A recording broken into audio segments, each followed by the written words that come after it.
147 people are cut loose on a raft built for half that number, and the ship that abandoned them is still visible on the horizon. Within hours, the real fight isn't against the sea, it's against each other. By the end, you'll understand how a single shipwreck became a political scandal, how a cover-up was attempted in real time, and why a painting turned a forgotten disaster into a national indictment. This isn't just a survival story. It's what happens when class, incompetence, and reputation management decide who gets a lifeboat and who gets erased. Was the tragedy of the Raft an unavoidable accident, or a deliberate abandonment that powerful people tried to bury? At dawn, the sea is almost calm, the kind of calm that feels like mercy. Then a cry breaks across the water. A lookout on a small brig squints into the glare. There, a shape. Low, flat, wrong. It takes a moment to understand what he is seeing. A raft, not a boat, not a wreck. A platform of timber, lashed together, riding the swell like a bruise on the horizon. As the brig closes in, the smell arrives first. Salt, rot, something human. Men stand up on the raft. Some try to wave, some cannot. A few bodies do not move at all. The brig throws lines. Hands reach. Fingers slip. A sailor grabs an arm and feels only skin over bone. They haul survivors aboard. 15. That number will become famous, because these 15 are not just survivors of a shipwreck. They are survivors of a decision, and in the weeks to come, France will argue over who left them there, who lied about it, and who, in a restored monarchy, will be protected no matter how many die. So here is the question that begins everything. How does a prestigious French frigate end with people drifting on a makeshift raft while the officers sail away? The ship is called the Medusa. In 1860, that name means something. It means state power. It means the sea lanes of an empire trying to stand back up after years of revolution and war. France is under the Bourbon Restoration. Napoleon is gone. The government is trying to look stable, respectable, traditional. And it wants its colonies back under firm control. So the Medusa is sent to West Africa, to Senegal, to take possession of the settlement of St. Louis. It is not alone. A small convoy sails with it. Other ships, supplies, soldiers, administrators. On paper, it is a simple mission. In practice, it is a test of competence, a test of loyalty, a test of whether the new regime can run a state. The captain is Hugues de Chaumareys. He is a royalist, a man of the old order. He has spent years away from sea command.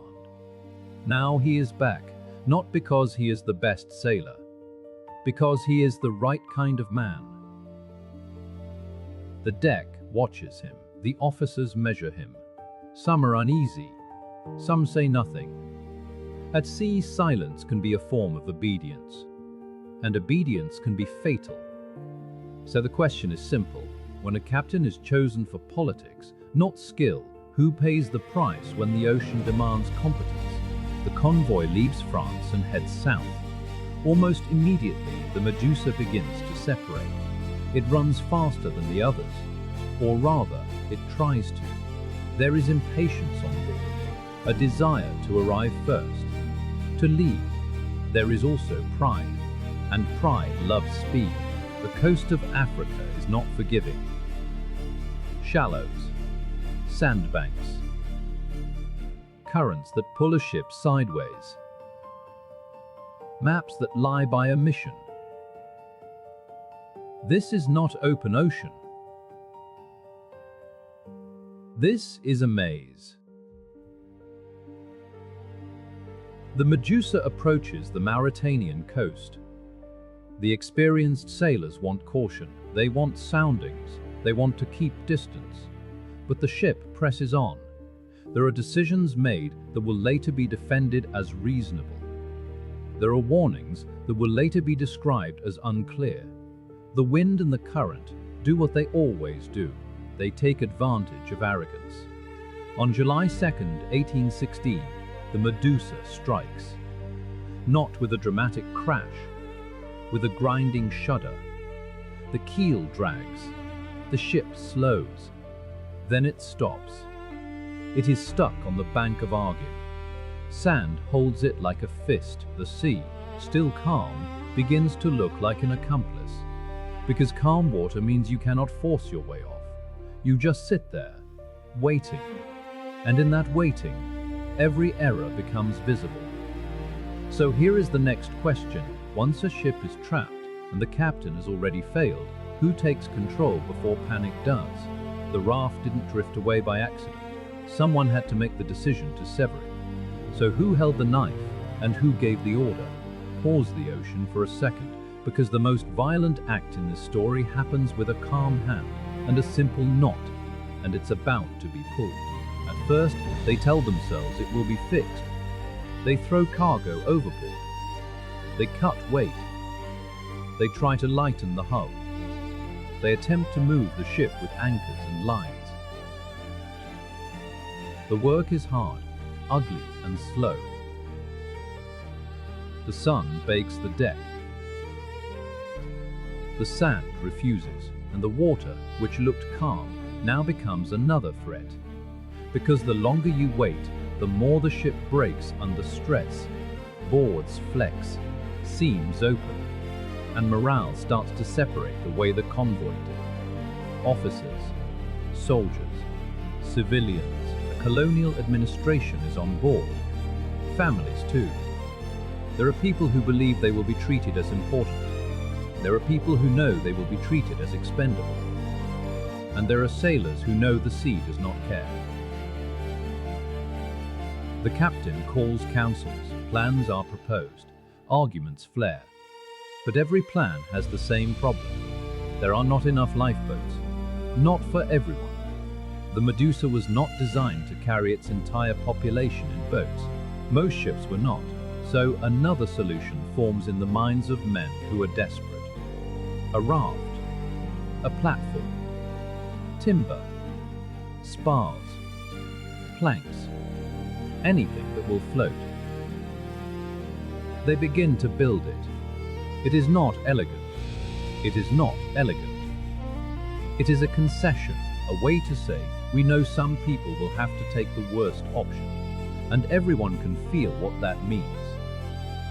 So the question that hangs over the deck is this: when survival becomes a math problem, who decides which lives get the good boats and which lives get the raft? Quick recap. Here's what we know so far, and the one detail that still doesn't fit. The captain wasn't chosen for skill, he was chosen for loyalty. What do you do when the person steering your life has never truly earned the wheel? The raft takes shape. It is enormous, roughly 20 meters long, wide enough to pack people like cargo. It has no real sides, no proper mast, no shelter. It is meant to be towed. That is the promise. The boats will pull it toward the African coast. The raft will follow. No one wants to admit what happens if the tow line breaks, or if it is cut. They load the lifeboats first. Officers, officials, women and children, some soldiers. They load the raft with the rest. Around 147 people step onto that timber. Some are sailors, some are soldiers, some are men who have no rank that matters. They stand ankle deep in water almost immediately. The raft sags. It is overloaded. Someone makes a joke, because jokes sometimes keep fear from becoming screams. But the sea answers with a small swell, and the raft answers by dipping.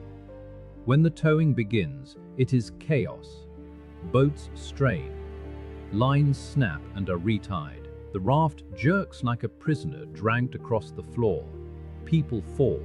People are trampled. People cling to the ropes.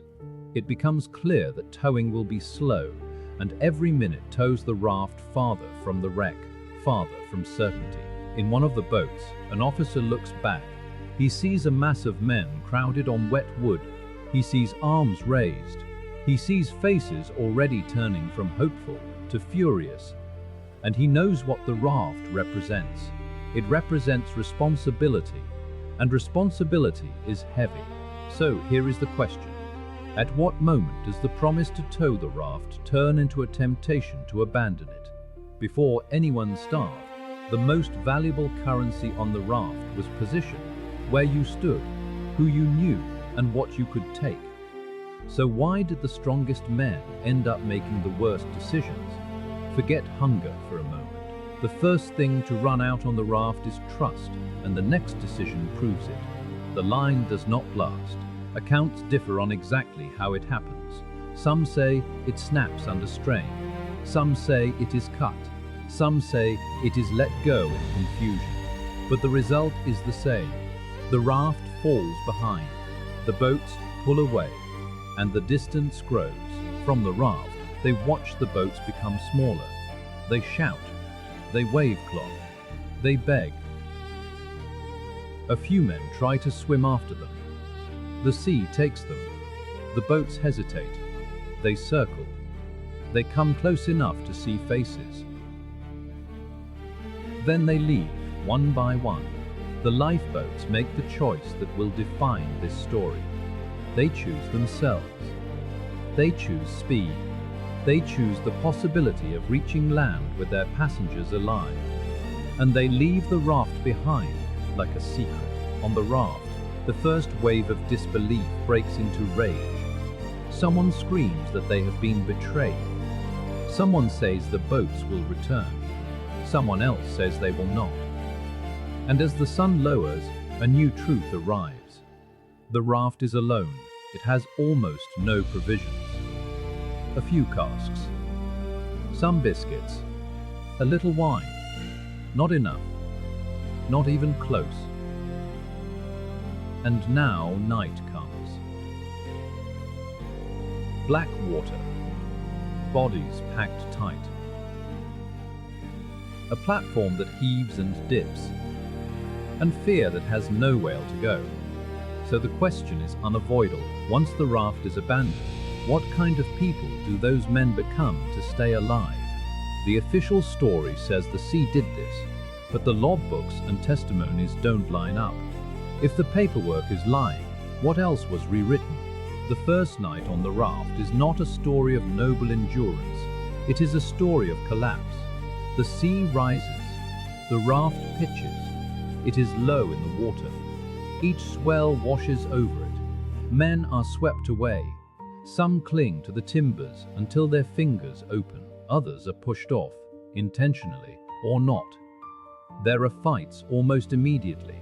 Weapons appear. Swords, knives, whatever can cut. There are officers on the raft, but authority is a fragile thing when there is no ground. Someone tries to organize, someone else refuses. Despair takes the shape of mutiny. A group surges toward one end, trying to force a course. Another group resists. The raft becomes a battlefield that cannot move. In the dark, you cannot tell if a man is reaching to help you or to pull you down. The screams are constant. When morning comes, the ocean looks almost gentle again. That is the cruelty. In daylight, they count. They are fewer, and the living stand among the dead. Some bodies are wedged between planks. Some float nearby, bumping against the raft like drifting evidence. The survivors stare at the horizon. No sail, no boats. Only blue. And hunger begins quietly, like a slow fire. So here is the question. If order fails on the first night, what replaces it on the second? Quick recap. Here's what we know so far. And the one detail that still doesn't fit. They had lifeboats. They had a tow line, and they had time. Until they didn't. What changed in those minutes that turned rescue into cut them loose? Let's rewind 10 minutes, because one small correction in the timeline turns mistake into choice, and someone knew it. On the second day, they try to make rules. Not laws, not justice, rules of survival. They ration what little they have. But ration requires trust, and trust is already bleeding out. Men argue over water and wine. Some drink too much too fast. Some hoard, some accuse. Heat presses down, lips split, tongues swell. The sea is everywhere, but it cannot be drunk, and the mind begins to play tricks. A line of cloud becomes land. A shimmer becomes a sail. Hope rises and falls like the raft itself. Then comes the sorting. Not official, not announced, but felt. The strongest stand near the center. The weakest get pushed to the edges. Men with injuries become obstacles. Men who cannot fight become a burden, and at some point, someone says the thought out loud. We cannot carry everyone. It is not a plan yet. It is a suggestion. The kind of suggestion that changes what is possible. At night, the sea grows rough again. Another wave of panic, another round of violence. And by morning, the number drops again. Death becomes normal, a fact like wind. So the question becomes sharper. When survival demands sacrifice, who gets chosen as expendable? And who does the choosing? When the first night hits, the raft becomes its own country with its own laws. Who becomes the ruler when there's no court, no weapons, only desperation? Days pass. The raft becomes a world with only two currencies, strength and luck. The sun burns skin raw. Salt hardens clothes. Wounds fester. Men lose the ability to stand. They lie in pools of seawater and vomit. Some drink seawater anyway. They know it is poison. They drink it like it is hope. The dead accumulate. At first, they keep the bodies. There is a human impulse to hold on. Then there is the smell.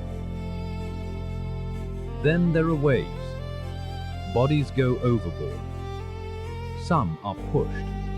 Some slip. Eventually, hunger takes the last step. It takes the step that is both ancient and unthinkable. They eat what they can, not because they want to, because their bodies demand it.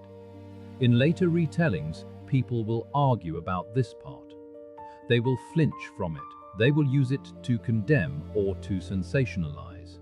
But on the raft, moral philosophy is replaced by a single question. Will I see tomorrow? A few men try to keep a record. A few try to keep dignity. A few try to keep prayers. But the ocean does not respond to prayers. It responds to weather. And weather keeps coming. So here is the question. If the raft turns men into something else, what happens when they return to society and have to explain what they became? Here's the cruel part. The people in boats could hear the raft behind them. So why did they keep rowing away instead of turning back? While the raft drifts, the boats struggle too. Their story is often told as the sensible alternative. But it is not simple. They reach the coast in scattered groups. Some land on sandbars and marsh. Some get lost. Some find nothing but heat and scrub. They are not welcomed by a ready-made rescue party. They are stranded in their own way. But they have one advantage. They have separation. They have room. They have the illusion of control. And most of all, they have a story they can craft, because once they are ashore, they can decide what to say about the raft. They can describe it as unavoidable. They can call it an accident. They can say the line broke, They can say the sea was too dangerous to stay. They can say they intended to return. Intended is a convenient word. On land, there is also hierarchy again. Orders can be given. Blame can be assigned downward. And the captain, whose judgment brought the ship to the sandbank, still wears his authority like armor. The people who might contradict him are scattered. The people who suffered the worst are out at sea, and the sea is silent. So the question is this: before the raft is ever found, who is already shaping the official version of what happened? Quick recap. Here's what we know so far, and the one detail that still doesn't fit. A few survivors later tell the world the same sequence of horrors, but they disagree on one detail that changes everything. Which version protects someone on shore? Now, zoom out. The raft isn't the whole scandal. The scandal is what the people on land immediately start editing. After nearly 2 weeks, the raft is no longer a raft in the ordinary sense. It is a remnant, a floating testimony. There are so few left that the silence is louder than the screams ever were. Men lie motionless, not because they are dead, but because moving costs too much. Then, in the distance, a sail. At first, no one trusts their eyes. They have seen sails made of cloud. They have seen ships in mirage. But this one grows. It is real. The brig Argus, sent out from the survivors on land, is searching. Not for honor, for certainty, for closure, perhaps for fear. Because if the raft returns as a rumor, it can be managed. If it returns as living men, it can speak. The Argus approaches. The sailors on the brig stare. What they see does not fit the category of shipwreck. They see skeletons with eyes. They see skin split and blackened. They see men who look older than time. They take them aboard. 15 survive long enough to be rescued. Not all will live afterward, but enough will talk. Enough will write. Enough will remember. And memory is dangerous, because memory turns private decisions into public scandal. So here is the question. Now that there are witnesses, can the state still control the narrative, or has the truth already slipped its leash? The raft wasn't just overcrowded, it was engineered to fail under strain. If that's true, why was it built that way in the first place? Back in France, news travels fast. Not the full story at first. Fragments. A shipwreck. A successful landing. A few deaths. Then whispers. A raft. Abandonment. Cannibalism. Suddenly, the Medusa is not just a disaster. It is a political event, because the captain is not merely a sailor. He is an appointment, a symbol of how the Restoration distributes power. If he is exposed as incompetent, the system that chose him is exposed too. And in a fragile regime, exposure is dangerous, so the machinery of reputation begins to move. There are conversations behind doors, there are careful letters. There are officials who want this to stay local. They want it to stay colonial. They want it to stay far away. But the survivors write. 2 of them in particular produce an account that is detailed and hard to dismiss. They describe the abandonment. They describe the violence. They describe the violence. They describe the way leadership failed, then fled. And the public reads, not as a nautical curiosity, as an accusation. An accusation that the state values loyalty over competence, rank over life. Pamphlets circulate, newspapers argue. People who never saw the ocean suddenly have opinions about ropes and currents, because what they are really judging is morality. So here is the question. When a disaster becomes a scandal, who gets sacrificed to save the image of the powerful? The moment rescue finally appears, The survivors expect salvation, but what they get is suspicion. Why would a government treat the living like evidence that needs to be controlled? Hold that image of the painting, because the detail everyone remembers is not the detail that condemns them, and we're about to point at it. The government cannot ignore it forever. There is an inquiry, there is a court-martial. In theory, this is accountability. In practice, it is a stage. The captain stands before judges. He has defenders. He has excuses. He has the advantage of class. Witnesses speak. Some speak carefully. Some speak with anger. They have carried like a stone. The facts are debated in a way that sounds technical. Navigation, soundings, orders, tow lines. But the moral core is simple. They left people, and the people died. The captain argues that he did what he could. He suggests chaos made control impossible. He suggests the tow line failure was not his fault. He suggests the raft itself was a reasonable measure. Reasonable. As if reason can be nailed into planks. The judges have their own pressures. They serve the Navy. They serve the state.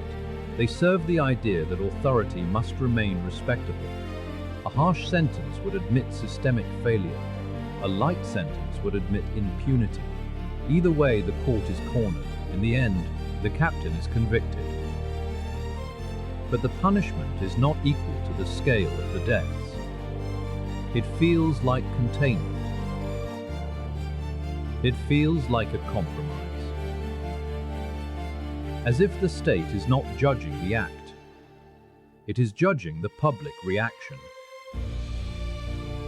So the question lingers, was the trial meant to deliver justice, or to draw a line under the story before it spread any further? Quick recap. Here's what we know so far, and the one detail that still doesn't fit. Back in France, the shipwreck becomes a test of the regime's competence, and suddenly the truth has a price tag. Who benefits most if the Raft story stays ugly but vague? And yet the story does spread, because an event like this does not live only in transcripts. It lives in images. A young painter, Théodore Géricault, becomes obsessed. He is not a journalist. He is not a politician. But he understands something. In France, a painting can be an indictment. He researches. He interviews survivors. He studies bodies. He builds models of the raft. He does not paint a neat moment of rescue. He paints the moment before, the moment when hope is still possible and already dying. A mass of bodies. Some dead. Some dying. Some pointing at a distant ship. Not salvation yet. Only the idea of it. When the painting is exhibited, people stare. They cannot look away, because it is not only about the Medusa, it is about a nation. It is about what happens when institutions fail, and then pretend they did not. Critics argue, supporters call it genius, others call it obscene, but even the people who hate it have to speak about it. And speaking keeps the scandal alive. The raft becomes a symbol, not just of suffering, of abandonment by those in power. So here is the question. If art can turn a shipwreck into a national mirror, what does a government do when it dislikes what the mirror shows? One witness isn't just describing starvation, he's naming names. So why does his testimony survive when so many others vanish from the record? Here's the twist in the record. The truth doesn't disappear first. It gets organized, stamped, and filed, and then it starts to change. To understand why the Medusa matters, you have to look beyond the deck. This is not only a tale of sea and sand. It is a tale of restoration, a monarchy trying to rebuild legitimacy, an officer corps reshuffled by politics, a bureaucracy returning to old habits. The shipwreck becomes a case study in how systems fail. Not with a single villain twirling a mustache, with ordinary cowardice. with careerism, with people protecting the chain of command, because the chain of command protects them. The raft also exposes something else: the violence of hierarchy. On the raft, rank loses power fast. But the habits of rank remain. Men still expect obedience. Men still feel entitled to space and food, even when the ocean has reduced them to the same fear, and when they return, the hierarchy reappears instantly. The ones with titles speak first. The ones without are treated as noise. That is why the survivors' accounts are so dangerous. They do not just say, "We suffered." They say, "We were sacrificed." And sacrifice implies a priest, someone making the offering, someone benefiting. So the question becomes broader. If the Medusa is not an accident, but a symptom, what other disasters are waiting inside a system that prizes loyalty over competence? A painter decides the disaster can't be forgotten, and he starts interviewing survivors like a prosecutor. What did he learn that the official investigation tried not to see?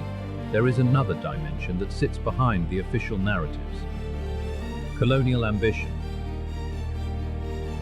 The Medusa was headed to Senegal to help reassert French control.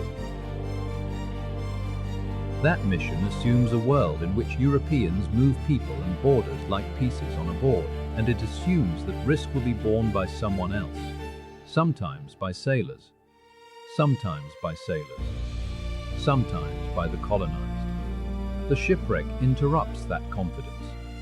It shows the empire as fragile, a single bad appointment, a single stubborn decision, and the machinery breaks. On the African coast, locals observe the survivors. They see the desperate attempts to organize. They see the hunger. They see the violence. This is what power looks like when it is stripped of uniforms. Not divine, not inevitable, just human. And very breakable. Back in France, the public does not only consume the horror, it uses it. Opponents of the Restoration use the Medusa as proof of aristocratic incompetence. Supporters try to minimize. The Navy tries to protect itself. The survivors become unwilling political actors. Their suffering is turned into ammunition. Even Jericho's painting becomes a battlefield. Who owns the meaning of the raft? The dead cannot answer. The living try. So here is the question. When tragedy becomes a tool, does it ever belong to the people who endured it, or only to those who can weaponize it? Years pass. The Medusa does not sink into history the way most wrecks do. It resurfaces again and again, in textbooks, in exhibitions, in exhibitions about leadership. The phrase "Raft of the Medusa" becomes shorthand. A shorthand for state faith, for abandonment. For the moment when society realizes that those at the top will save themselves first. But there is a risk in turning it into a symbol. Symbols can smooth the rough edges. They can make suffering look like composition, like art, like myth. And the raft was not a myth. It was wood and rope and nails. It was thirst. It was men stepping over bodies because there was nowhere else to put their feet. It was a decision made in daylight, on calm water, that some people would take the worst chance. When we remember the Medusa, we often focus on the raft. But the raft is only the final form of a chain of choices. The choice of captain. The choice of course.